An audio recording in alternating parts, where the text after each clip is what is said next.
Hello students, welcome back. Today we are having our last English class. Bom, bem-vindos alunos. Hoje nós vamos ter a nossa última videoaula da disciplina de Inglês Instrumental 3. Bom, eu espero que vocês tenham se divertido durante esse módulo, que tenham aprendido várias coisas novas e que essa disciplina possa ser efetiva para o seu futuro profissional e que realmente vocês possam buscar não parar aqui, se capacitar cada vez mais na aprendizagem da língua inglesa. Bom, na teleaula de hoje nós vamos estudar alguns conteúdos novos e vamos rever também alguns tópicos que já vimos nas aulas anteriores. Então vamos começar a nossa aula de hoje com a nossa agenda. Bom, hoje a nossa aula está voltada para a sua formação enquanto profissional do secretariado e é por isso que é importante que vocês aprendam a montar um currículo em inglês, caso surja alguma oportunidade de trabalho em uma empresa multinacional. Então é importante que vocês já tenham pronto um currículo em inglês anexado. Além disso, vamos aprender a montar uma cover letter. O que é isso? Muitas empresas estrangeiras, principalmente empresas do Canadá, eles querem que além do seu currículo você mande uma cover letter, que é uma carta de apresentação, como se fosse uma pequena apresentação sua para que eles possam conhecer você melhor. Então nós vamos aprender também a montar essa carta. Nós vamos fazer também uma revisão do conteúdo estudado neste módulo, trazendo alguns exercícios para fixação e também vamos relembrar algumas técnicas de leitura instrumental. Bom, o primeiro tópico da aula de hoje nós vamos falar um pouquinho sobre currículos em inglês.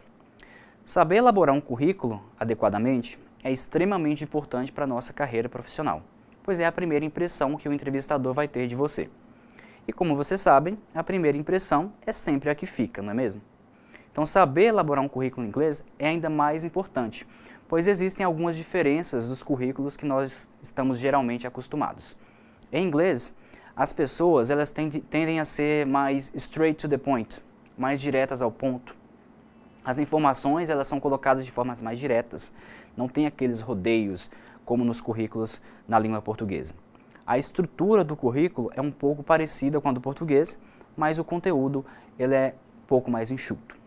Então vamos ver agora um passo a passo para que você possa elaborar o seu currículo de forma satisfatória, papel e caneta na mão para anotar todas as informações. Vamos lá.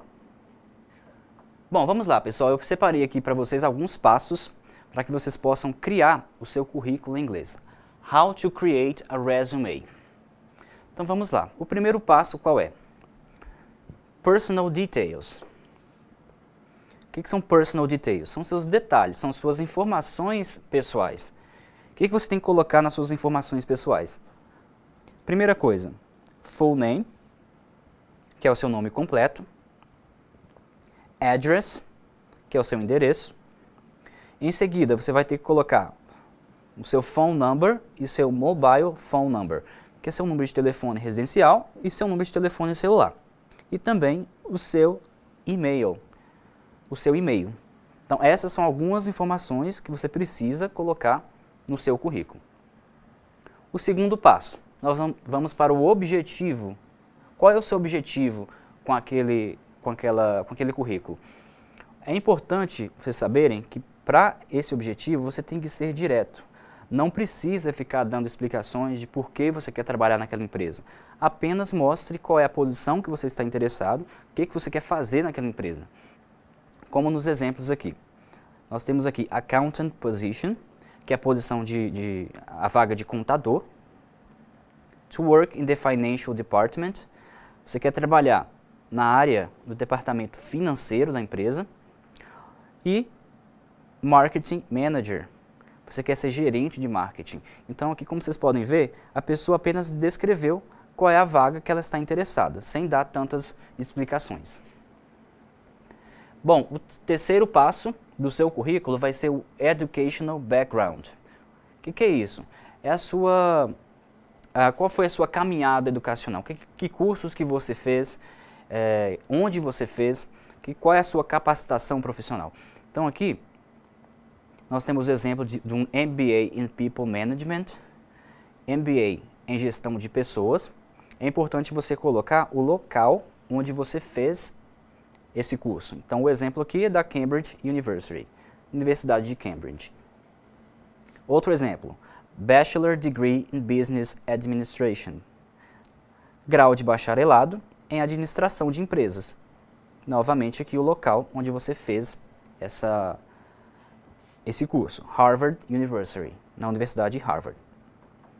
Vamos agora para o quarto passo.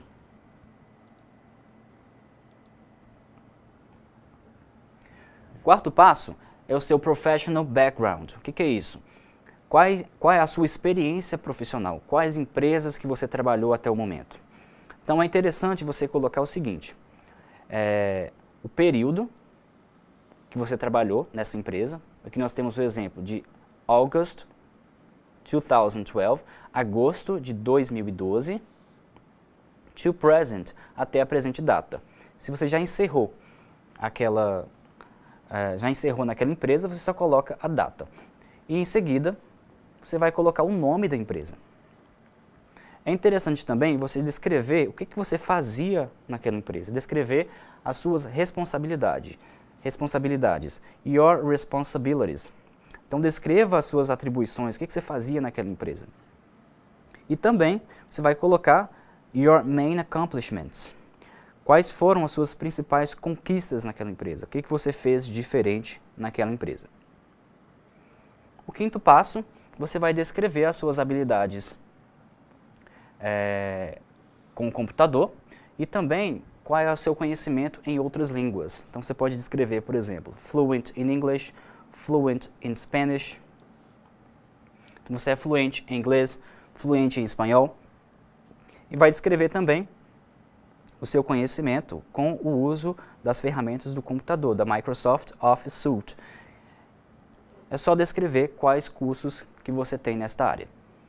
E por último, você vai colocar outras informações, outros detalhes que você julgar importante. Por exemplo, other courses, outros cursos que você tenha feito, personal skills, suas habilidades pessoais, que você julga importante, publications, publicações, awards, prêmios que você tenha recebido, e volunteer work, se você fez algum trabalho voluntário dentro daquela empresa ou dentro da sua carreira profissional.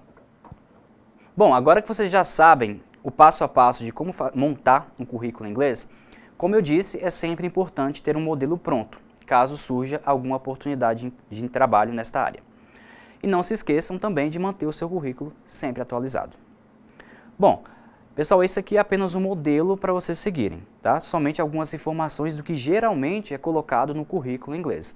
Vocês podem ter acesso a outros tipos de currículo também. Caso vocês queiram saber mais sobre o que colocar no currículo na língua inglesa, eu deixei um link na sala virtual de vocês, onde vocês podem encontrar o passo a passo novamente para a elaboração desses currículos e um modelo pronto de currículo para vocês usarem como referência. Bom, ainda nesse mesmo assunto sobre currículo, é importante também que vocês tenham uma cover letter. Mas o que é isso? O que é uma cover letter? Uma cover letter é uma pequena carta de apresentação, um resumo sobre as suas qualificações, e é através dela que o recrutador vai decidir se o seu currículo ele vale a pena ser lido ou não. Muitas empresas multinacionais, elas simplesmente ignoram seu currículo se ela não estiver acompanhada de uma cover letter. Por isso que é muito importante sempre ter uma delas. A estrutura é basicamente a mesma, é bem simples. Vamos ver um modelo agora, somente para vocês entenderem melhor como funciona na prática a montagem de uma cover letter. Bom, pessoal, aqui nós temos um exemplo de uma cover letter. Então, quais são as informações que precisamos colocar nessa cover letter? Como vocês podem ver, a estrutura é bem parecida com a de um currículo, mas é um pouco menor. Então, qual que é a primeira coisa que você vai colocar na sua cover letter? Suas informações pessoais. Que informações são essas? Seu nome completo, o seu endereço, o seu número de telefone e também o seu e-mail para contato. Em seguida, você vai colocar as informações sobre o recrutador. Então, se você vai enviar uma cover letter, você tem que saber para quem você está enviando. Então, você vai pesquisar qual é a pessoa responsável para fazer o recrutamento de funcionários. Então, a primeira coisa que você tem que colocar depois das suas informações, a data da sua carta. Em seguida, o nome da pessoa responsável pelo recrutamento. Em seguida, você vai colocar o que essa pessoa faz lá, qual que é a posição dela. Aqui nós temos o exemplo de Coordinator of Sales Department, coordenador do departamento de vendas. Em seguida, vai descrever o nome da empresa e o seu endereço. Essas são as duas primeiras informações que você precisa colocar. E em seguida, você vai fazer um breve resumo sobre suas intenções e qualificações, né? Para que você está mandando essa carta para o recrutador? Então você vai colocar apenas, de forma bem resumida, qual é a sua intenção e qual é a sua qualificação para aquele cargo. Então vamos lá. Vamos tentar entender aqui o que está dizendo essa carta. A primeira coisa que a pessoa coloca é Dear Mr. Weber. Mr. Weber é o recrutador. Caro Sr. Weber. I am interested in the advertising coordinator position on Celta Company. Então a pessoa já está descrevendo que ela está interessada na posição, in the position, de coordenador de propaganda, advertising coordinator, nesta empresa, Celta Company. My resume is enclosed for your review. O meu currículo está anexado para a sua revisão. Given my related experience and excellent capabilities, I would appreciate your consideration.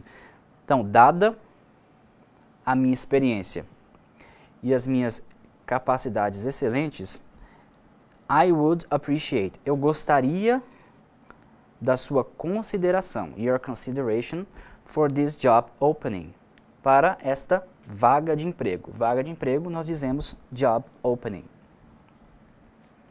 My skills, quer dizer, habilidades, minhas habilidades are an ideal match for this position. Minhas habilidades são ideais para essa posição.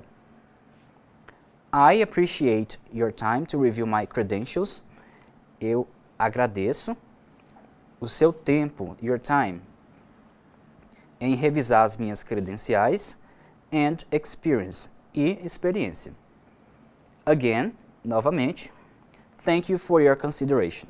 Obrigado pela sua consideração.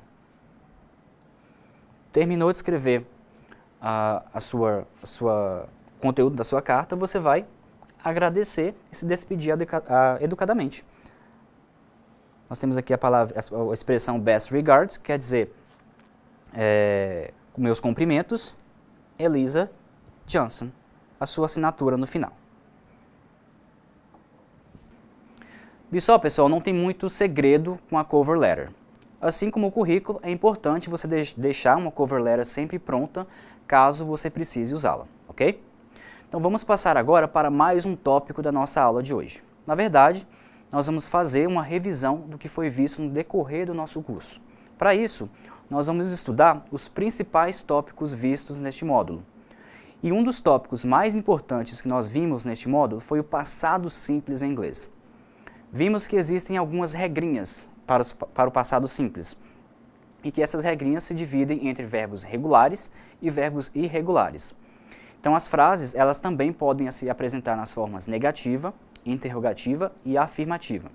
Então nós vamos rever bem rapidinho agora todas essas regrinhas, trazendo alguns exemplos para vocês se situarem. Vamos lá. Bom, na nossa revisão do review do past simple, revisão do passado simples, nós vamos relembrar quando é que eu vou usar verbos regulares e verbos irregulares na língua inglesa. Vamos começar pelos verbos regulares. O que são verbos regulares? São verbos que eles têm uma formação de passado de forma regular. Qual é essa forma regular?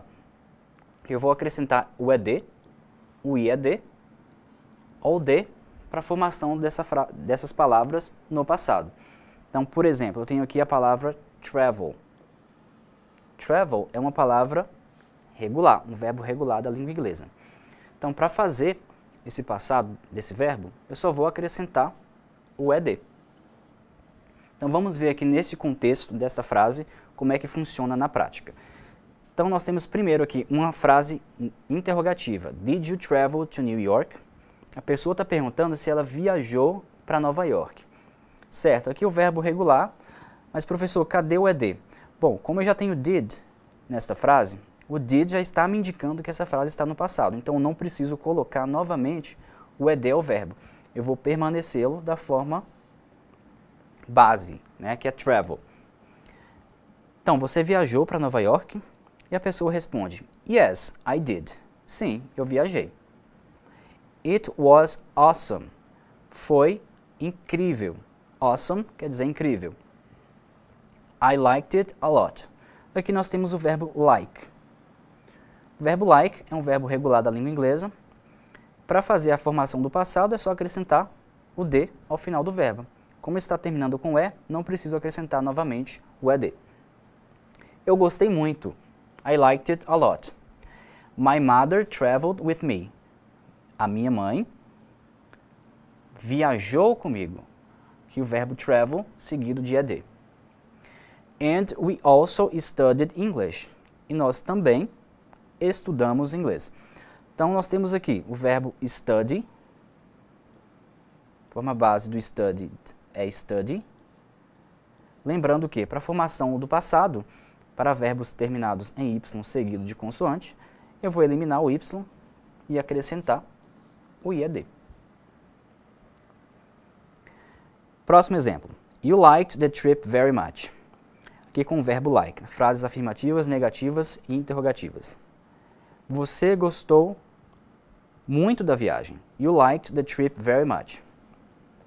Para fazer uma frase negativa, lembre-se que eu vou ter que usar o verbo auxiliar didn't. Então, you didn't like the trip very much. Você não gostou muito da viagem.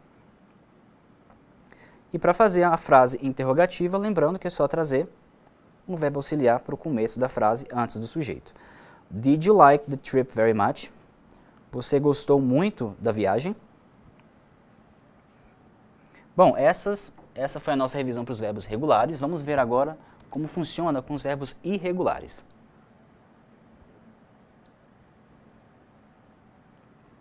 Bom, aqui um pequeno textinho. Vamos tentar identificar os verbos irregulares nesta frase, nesse textinho.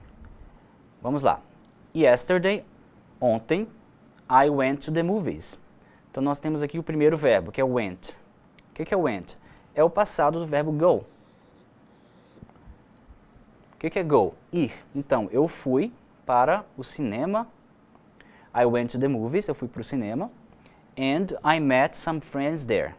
E eu encontrei alguns amigos lá. O verbo met é um verbo irregular. Sua forma no presente é meet. Eu encontrei alguns amigos no cinema. After the movie, we went to a restaurant. Então, depois do filme, nós fomos. Olha o verbo go no passado novamente. Nós fomos para um restaurante. And ate a delicious pizza. O verbo ate é o passado do verbo eat. E nós comemos uma pizza deliciosa. The price, o preço, was.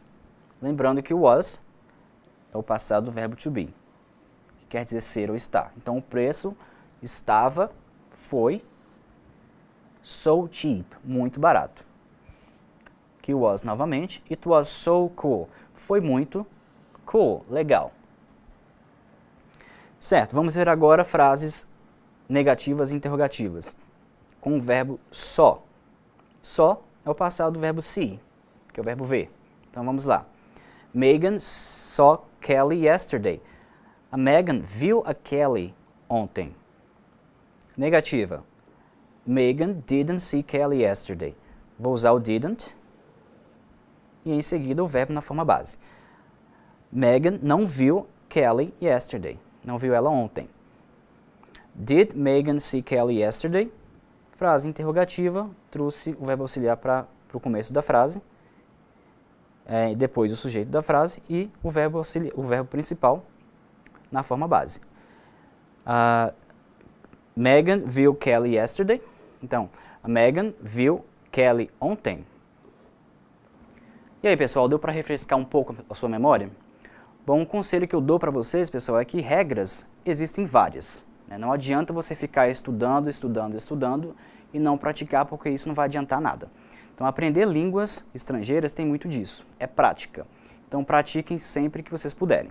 Se seu objetivo é leitura instrumental em inglês, pegue textos, leia esses textos, identifique os tempos verbais que vocês aprenderam e façam os exercícios na internet. A internet é uma ferramenta maravilhosa para você aprender inglês.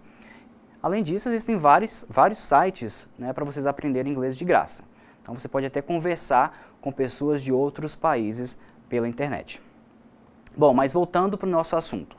Está na hora de praticarmos um pouco. Vamos fazer agora uma atividade e eu gostaria que vocês me acompanhassem com essa atividade. Vamos ver um pequeno texto em inglês e a nossa missão é completar esse texto com as formas do passado dos verbos entre parênteses. Então vamos lá. Bom, aqui nós temos um textinho.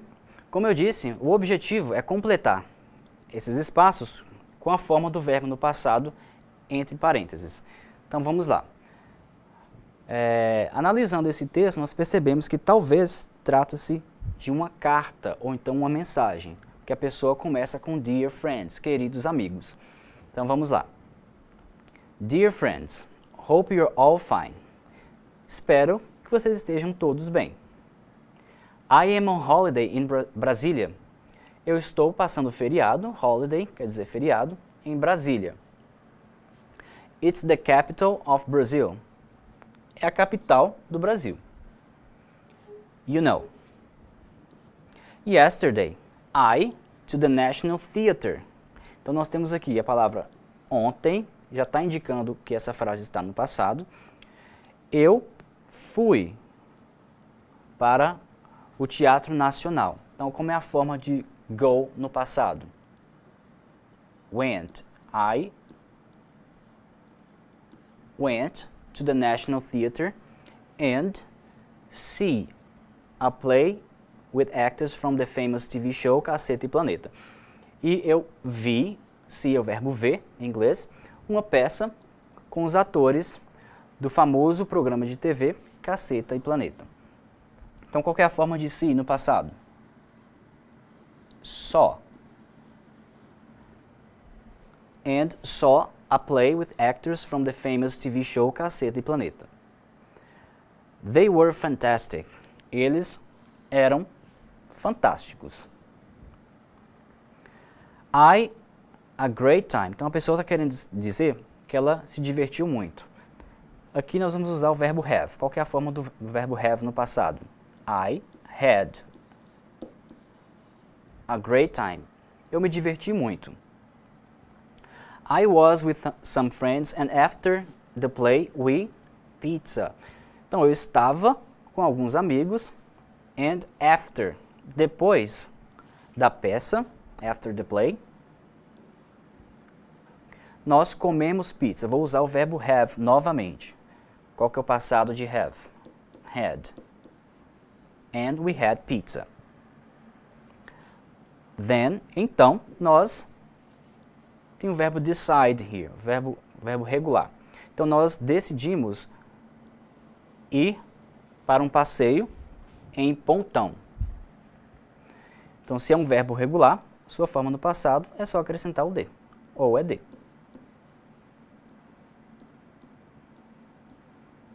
Then we decided to go for a walk at Pontão, an entertainment place by the lake, em um lugar muito divertido perto do lago. I believe my eyes. Então aqui nós temos o verbo can. E o verbo can, eu vou ter que utilizar ele na forma negativa. Qual que é o passado de can?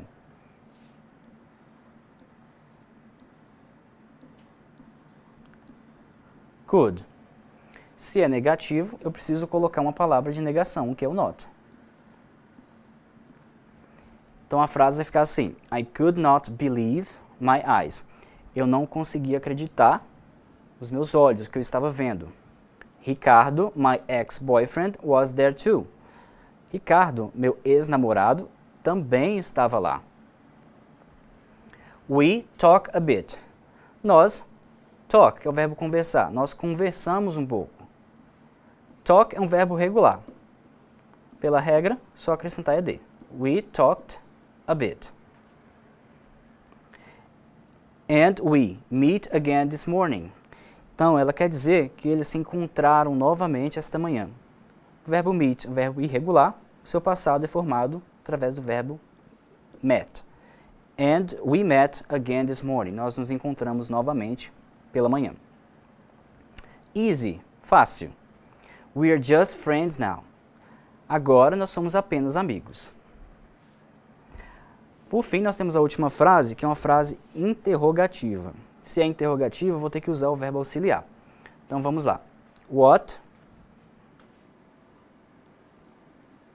did you? Então, a Rebecca está perguntando para os amigos o que eles fizeram no último final de semana. Então, vamos usar o verbo do, que é o verbo fazer. Então, what did you do last weekend? O que vocês fizeram no final de semana passado? I want to know everything. Eu quero saber tudo. See you, Rebecca. Te vejo depois, Rebecca. Bom, pessoal, vamos agora passar para o nosso próximo tópico de revisão da aula de hoje, que é o futuro simples. Bom, existem outras formas de fazer frases no futuro simples, mas para não confundir a cabeça de vocês, nós vamos neste módulo apenas focar no futuro simples com will. Bom, o futuro é bem fácil, né? As frases descrevem algo que vai acontecer no futuro. Então, quando eu digo, I will buy a new house next year, eu vou comprar uma casa nova no ano que vem. Geralmente, as frases no futuro simples vêm acompanhadas de um marcador temporal que dão essa ideia de futuro. Então, por exemplo, next year, ano que vem, tomorrow, amanhã, next week, semana que vem, next month, mês que vem. Então, se ao ler um texto você encontrar esses marcadores, certeza que essa frase vai estar no futuro. Então, vamos lá, para a nossa revisão do futuro simples em inglês. Bom, a formação do futuro simples em inglês, ela é bem simples, né? Você sempre vai usar o will, mais o verbo no infinitivo sem o to, isso para todas as frases, afirmativas, negativas e interrogativas. Então, por exemplo, Maria will buy a new car next year. Maria vai comprar um novo carro no ano que vem. Olhe o verbo will seguido de outro verbo no presente sem o to. O verbo buy, que é o verbo comprar em inglês. A forma negativa é feita da mesma forma. A diferença é que você deve acrescentar o not após o will. Então, Maria won't buy a new car next year. Maria não vai comprar um carro novo no ano que vem. Reparem que aqui eu usei a palavra won't, que é a forma contraída de will e not. Você pode usar as duas formas corretamente, as duas estão corretas. Já a frase interrogativa, eu preciso trazer o will para frente da frase antes do sujeito. Então vai ficar assim, Will Maria buy a new car next year? Maria vai comprar um carro novo no ano que vem? E nós podemos usar também as short answers, que são as respostas curtas.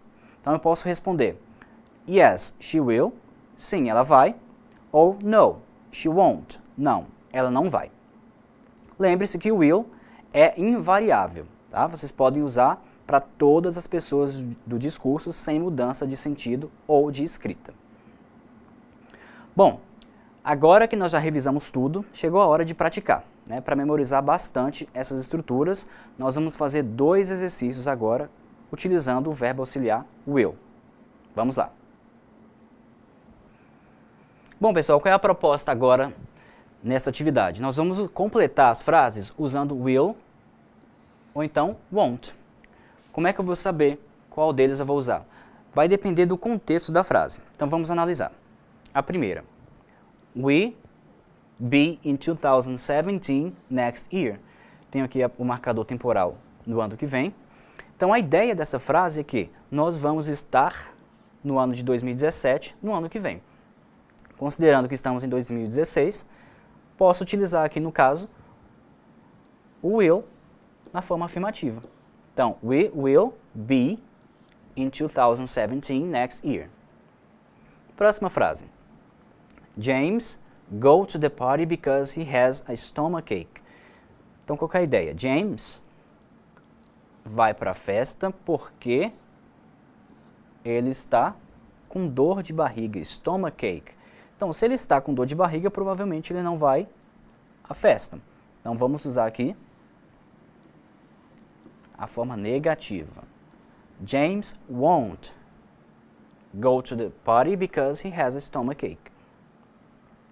A próxima. I work hard because I want more money. Então, eu vou trabalhar muito, vou trabalhar duro porque eu quero mais dinheiro.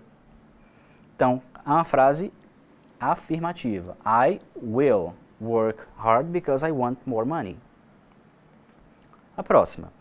Monica passed in the exams because she studied a lot. Então, qual que é a ideia aqui? Mônica vai passar nos exames porque she studied a lot. Ela estudou muito. Então, novamente, é uma frase afirmativa. Vou usar will.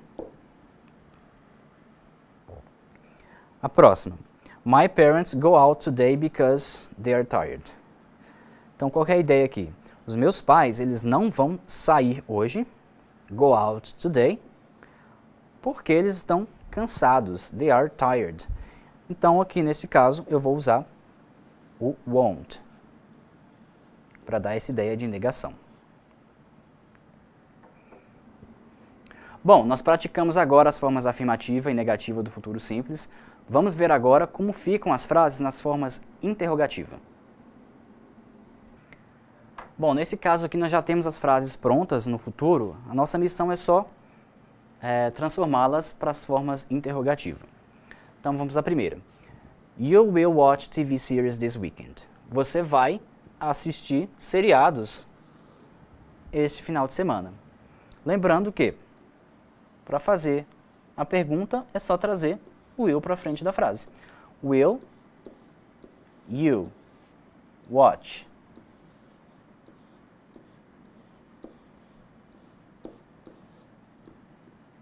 Will you watch TV series this weekend? Você vai assistir seriados esse final de semana. A próxima.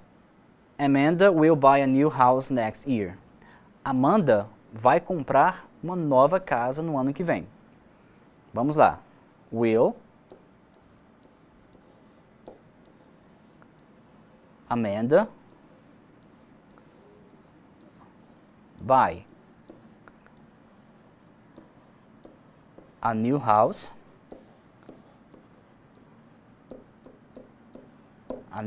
next year. Próximo. My friends will go out without me. Os meus amigos vão sair without, sem mim. Se eu quiser fazer uma frase interrogativa, só trazer o will para frente. Will,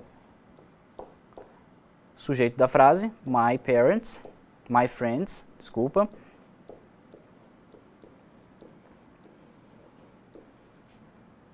E a frase, completa a frase normalmente.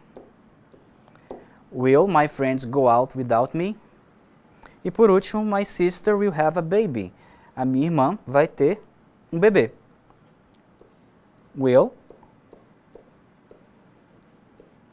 my sister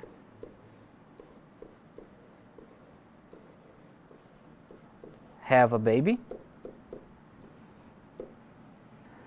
Bom, pessoal, espero que esta revisão tenha sido útil para vocês e que vocês tenham aproveitado esse momento para anotar todas as novas informações.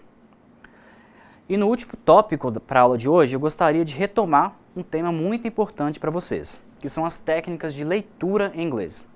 Bom, ao longo do nosso curso, vocês estudaram algumas técnicas que facilitam a leitura de textos em inglês quando nós não temos muito conhecimento na língua. Muitas pessoas, quando elas fazem provas de concursos, por exemplo, ou então processos seletivos, elas se perdem nas questões de língua estrangeira porque elas perdem muito tempo tentando traduzir palavra por palavra. E não, essa não é uma boa ideia. Sempre que você tiver um texto com questões objetivas para responder, leia primeiro as perguntas, para depois você partir para o texto. Se você ler as perguntas, você já vai saber um pouco do que se trata aquele texto. Então hoje, nós vamos relembrar duas estratégias de leitura em inglês, as técnicas de scanning e skimming. Vamos lá. Bom, começando com skimming. que é a técnica pelo qual você passa os olhos sobre o texto, para se ter uma ideia geral do que se trata, né? Saber como ele está organizado, ou então para captar qual é a intenção do autor. Esta ideia é para você buscar a ideia central do texto, né? Geralmente quando você não tem muito tempo para ler o texto com mais cuidado. Já o scanning é mais uma estratégia de leitura, e o scanning é o quê? É passar os olhos rapidamente pelo texto procurando pistas, né? Ou informações específicas para a compreensão do texto. Por exemplo, números, ilustrações, imagens, título. Então depois que você olha para aquele texto, percebe qual é o gênero textual que aquele texto pertence, qual é o layout do texto. Depois que você faz aquela leitura rápida para se ter ideia do tema central do texto. Daí você vai para o scanning. O que é isso? É você dar aquela escaneada no texto, né? Você vai procurar informações específicas, por exemplo, palavras-chave, palavras cognatas, números, etc. Essa técnica é bastante eficiente para quem presta concurso. Então, quando você tem uma questão da prova, você não precisa ler o texto novamente para responder aquela pergunta. Você já sabe mais ou menos onde está aquela informação que você precisa. É claro que existem outras estratégias também, né, mas tudo vai depender do seu objetivo com o texto e o tempo que você tem para fazer a leitura dele.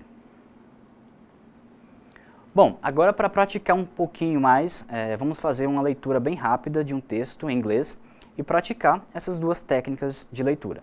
Vamos lá. Bom, pessoal, aqui nós temos um pequeno texto. Qual que é a nossa missão? A gente tentar identificar, reconhecer algumas palavras nesse texto.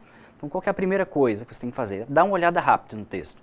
Olhar e ver o que você conhece, que palavras que você conhece nesse texto. A começar pelo título. Então, aqui eu tenho a palavra online, distance courses. Então, provavelmente eu posso presumir que esse texto está falando de cursos à distância e cursos online. Se vocês olharem também, aqui eu tenho uma figura, University of Oxford, a Universidade de Oxford. Então esse texto talvez esteja relacionado à Universidade de Oxford. Vamos ver. Vamos tentar buscar agora palavras que provavelmente vocês devem conhecer. Primeira expressão que é Distance Education, vocês conhecem, educação à distância. Teacher, professor. Student. Aqui, separated, separado, uma palavra cognata em inglês. Physical distance, distância física. Novamente as palavrinhas online and distance. Aqui eu tenho a palavra learning, que é a palavra aprendizagem. Em seguida, de Oxford University. Então, provavelmente esse texto está falando sim da Universidade de Oxford. Em seguida, combining, combinando. Learning, Innovative Learning and Teaching Techniques. Então, combinando aprendizagem inovadora e técnicas de ensino, teaching. Aqui, novamente, a palavra interaction. Tutor, tutor. Students and world. Estudantes, alunos e mundo. For more information, information. Novamente a palavra courses, how to apply resources in a online short course, demonstration, e aqui eles colocam a palavra visit, que é uma palavra cognata, e um link para você poder acessar. Certo, aqui algumas palavras que provavelmente vocês conhecem. Fazendo isso, você já tem uma ideia mais ou menos do que se trata esse texto. Provavelmente ele está falando de cursos à distância na Universidade de Oxford. Então vamos agora fazer uma leitura rápida para tentar verificar se realmente é isso. Então vamos lá. Distance education takes place when a teacher and students are separated by physical distance. Então, a educação à distância, ela acontece, takes place, quando um professor e um aluno, quando professores e alunos estão separados por uma distância física. Online and distance learning at Oxford University. Cursos à distância, aprendizagem online e à distância na Universidade de Oxford, offers. A palavra offer é oferecer, oferece an interaction with your tutor, uma interação com o seu tutor, and fellow students from around the world, e colegas, alunos de todo mundo, around the world. Aqui nós temos, segundo parágrafo, for more information, para maiores informações, on available courses, em cursos disponíveis. How to apply, lembre-se que apply é o verbo se candidatar, né? Por exemplo, para uma vaga de alguma coisa. How to apply, como se candidatar. Resources and an online short course demonstration. Recursos e um pequeno curso curto para demonstração online. Visit online learning on the Department for Continuing Education website. Então aqui eles deixam um link para você acessar para fazer um pequeno curso, uma demonstração de um curso à distância. Então, como vocês podem ver, esse texto realmente está falando sobre educação à distância, vagas de cursos na Universidade de Oxford. Bom, pessoal, eu espero que a aula de hoje tenha sido bem esclarecedora para vocês, que vocês tenham aproveitado bastante, mas nós já chegamos ao fim, né? Eu gostaria de agradecer a todos pela atenção no decorrer deste módulo e realmente eu espero que vocês não estacionem aqui e busquem sempre aprender mais sobre a língua inglesa de forma mais autônoma. E antes de me despedir, eu gostaria de convidá-los a realizar a nossa segunda atividade prática do módulo. Nessa atividade, vocês vão criar a sua própria cover letter. Então, leiam com atenção as orientações que estão no box da sala e aproveite para ter a sua carta de apresentação pronta. Caso vocês tenham dúvidas, repassem aos seus tutores ou passe-as diretamente para mim. Vai ser um prazer responder as suas dúvidas. Well, that's all for today, guys. Thanks for watching this video. Have a nice work and see you next time. Bye bye.